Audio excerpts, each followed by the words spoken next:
بسم اللہ الرحمن الرحیم۔ قوم عاد نے حضرت ہود علیہ السلام کی نصیحتوں کو قبول کرنے کی بجائے بت پرستی اختیار کی اور خدا پرستی چھوڑ دی اور اس الہی پیغمبر کو انکار کیا اور ہر دن اسے اذیت آزار پہنچاتے تھے، یہاں تک کہ آسمان پر کالے بادل چھا گئے اور قوم عاد کے جاہل لوگ کہنے لگے کہ اس سے ہمارے لیے مفید بارش برسے گی، مگر ہود علیہ السلام نے ان سے کہا یہ بادل رحمت کے نہیں بلکہ غضب کے ہیں، مگر انہوں نے حضرت ہود علیہ السلام کی ایک بھی نہ سنی۔ ناظرین، آج کی اس ویڈیو میں ہم قوم عاد کے بارے میں جانیں گے کہ اللہ تعالی نے ان کو کتنی طاقتور قوم بنایا تھا، مگر انہوں نے طاقت کے غرور میں آ کر خدا کا انکار کیا۔ ناظرین، اس ویڈیو میں قوم عاد کے بارے میں تفصیل سے بات کریں گے، قوم عاد کا زمانہ، قوم عاد کا مسکن یعنی مقام عرض کے بارے میں، اور قوم عاد کے مذہب کے بارے میں بھی جانیں گے، اور آخر میں حضرت ہود علیہ السلام کی وفات کے بارے میں بھی جانیں گے۔ لہٰذا ویڈیو کو بغیر سکپ کیے آخر تک ضرور دیکھیے گا، اور آپ سے درخواست ہے کہ اگر آپ ہمارے چینل پر نئے ہیں اور ابھی تک ہمارا چینل سبسکرائب نہیں کیا تو ابھی اسلامز ورلڈ کو سبسکرائب کریں اور ساتھ میں لگے بیل نوٹیفیکیشن بٹن کو بھی دبا دیں تاکہ آنے والی ہر نئی ویڈیو آپ تک بروقت پہنچتی رہے۔ ناظرین، آغاز کرتے ہیں ویڈیو کا۔ یمن اور عمان کے درمیان احقاف نامی سرزمین پر قوم عاد رہتے تھے اور وہاں پر نعمات کی فراوانی کے سبب خوشحال اور آرام دہ زندگی بسر کر رہے تھے۔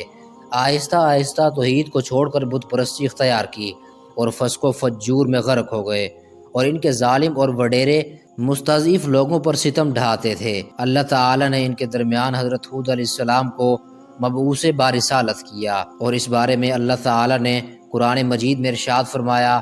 اور ہم نے عاد کی طرف ان کے بھائی ہود کو بھیجا،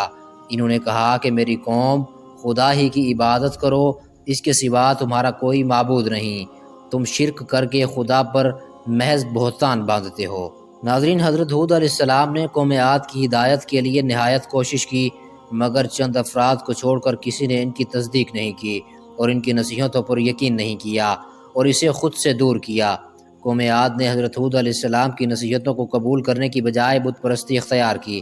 اور خدا پرستی چھوڑ دی اور اس الہی پیغمبر کو انکار کیا اور ہر دن اسے اذیت آزار پہنچاتے تھے، یہاں تک کہ آسمان پر کالے بادل چھا گئے اور قوم عاد کے جاہل لوگ کہنے لگے اس سے ہمارے لیے مفید بارش برسے گی، مگر ہود علیہ السلام نے ان سے کہا کہ یہ بادل رحمت کے نہیں بلکہ غضب کے ہیں، مگر انہوں نے ہود علیہ السلام کی ایک بھی نہ سنی۔ کچھ دیر بعد ہود علیہ السلام کا کہا سچائی میں بدلتا گیا اور تیز ہوائیں چلنے لگی جن کی رفتار اتنی زیادہ تھی کہ گھوڑوں مال مویشیوں کو ایک جگہ سے دوسری جگہ دے مارتی تھی۔ 7 دن رات یہ تیز ہوائیں چلتی رہیں اور اس دوران ریت کا طوفان اٹھا اور تمام مکانوں اور انسانوں پر گرا اور سب لوگ ہلاک ہو گئے،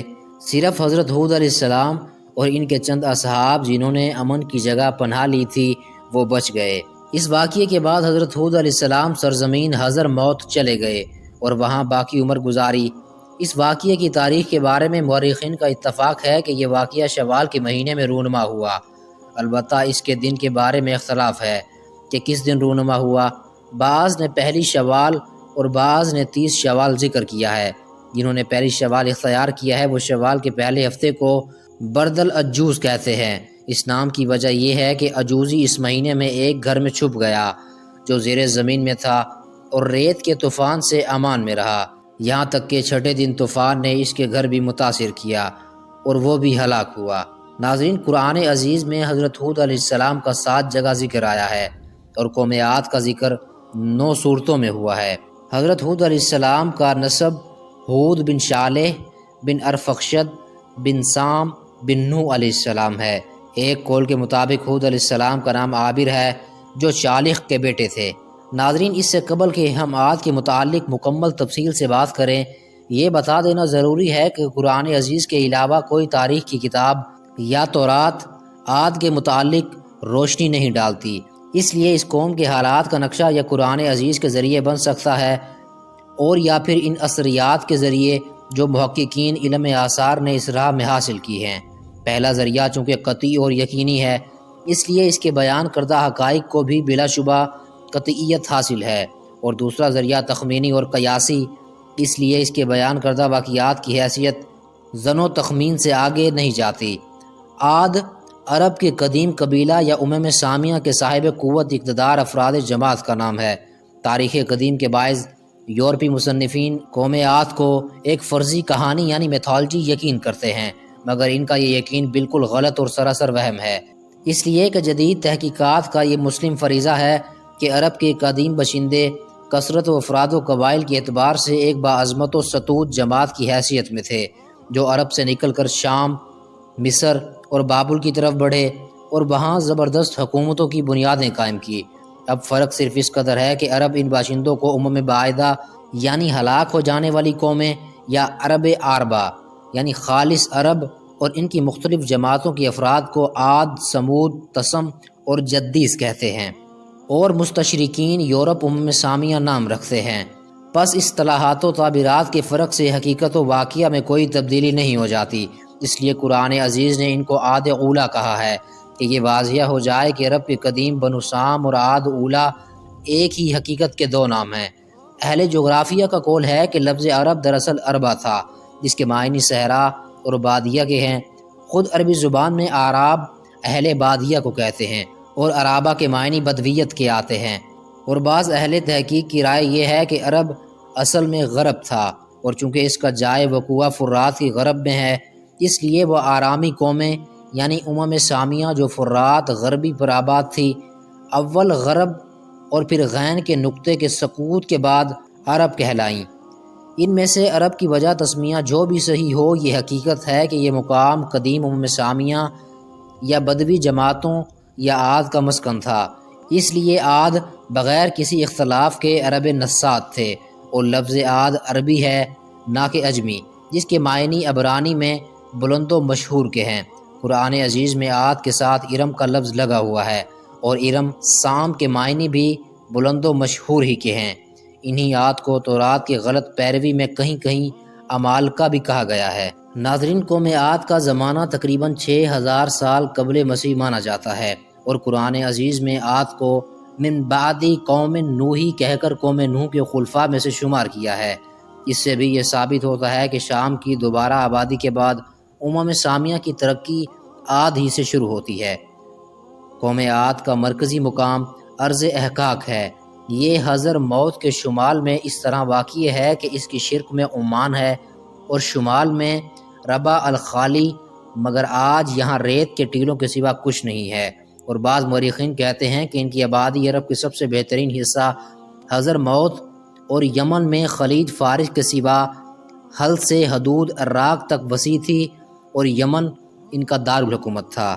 ناظرین، قوم عاد کا مذہب یہ تھا کہ وہ بت پرست تھے، اور اپنے پیش رو قوم نوح علیہ السلام کی طرح صنم پرستی اور صنم تراشی میں ماہر تھے۔ تاریخ قدیم کے بعض ماہرین کہتے ہیں کہ ان کے معبودان باطل بھی قوم نوح علیہ السلام کی طرح ود، سوا، یغوث، یعوق اور نصر ہی تھے، اور حضرت عبداللہ بن عباس سے ایک اثر منقول ہے، اس میں ہے کہ ان کے ایک صنم کا نام سمود اور ایک کا نام حتار تھا۔ ناظرین، اب حضرت ہود علیہ السلام کے بارے میں جانیں گے کہ جب عاد اپنی مملکت کے سطوت و جبروت، جسمانی قوت و سہولت کے غرور میں ایسے چمکے کہ انہوں نے خدائے واحد کو بالکل بھلا دیا، اور اپنے ہاتھوں کے بنائے ہوئے بتوں کو اپنا معبود مان کر ہر قسم کی شیطانی اعمال بے خوف و خطر کرنے لگے، تب اللہ تعالیٰ نے انہی میں ایک پیغمبر حضرت ہود علیہ السلام کو مبعوث فرمایا۔ حضرت ہود علیہ السلام عاد کی سب سے زیادہ معزز شاخ خلود کے ایک فرد تھے، سرخ و سفید رنگ اور وجیہ تھے، ان کی داڑھی بھی بڑی تھی۔ ناظرین، آخر میں بات کریں گے حضرت ہود علیہ السلام کی وفات کے بارے میں کہ اہل عرب حضرت ہود علیہ السلام کی وفات اور ان کی قبر مبارک کے متعلق مختلف دعوے کرتے ہیں۔ مثلاً اہل حضر موت کا دعویٰ ہے کہ عاد کی ہلاکت کے بعد وہ حضر موت کے شہروں میں ہجرت کر آئے تھے، وہیں ان کی وفات ہوئی، اور وادی برہوت کے قریب حضر موت کے مشرقی حصے میں شہر تریم سے تقریباً 2 مرحلے پر دفن ہوئے، اور حضرت علی سے ایک اثر منقول ہے کہ ان کی قبر حضر موت میں کسیب احمر یعنی سرخ ٹیلے پر ہے، اور ان کے سرہانے جھاؤ کا درخت کھڑا ہے،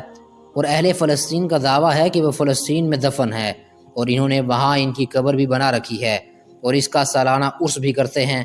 مگر ان تمام روایات میں سے حضر موت کی روایات صحیح اور معقول معلوم ہوتی ہے، اس لیے کہ عاد کی بستیاں حضر موت ہی کے قریب تھی، لہٰذا قرینہ یہی چاہتا ہے کہ ان کی تباہی کے بعد قریب ہی کی آبادیوں میں حضرت ہود علیہ السلام نے قیام فرمایا ہوگا اور وہیں پیغام اجل کو لبیک کہا،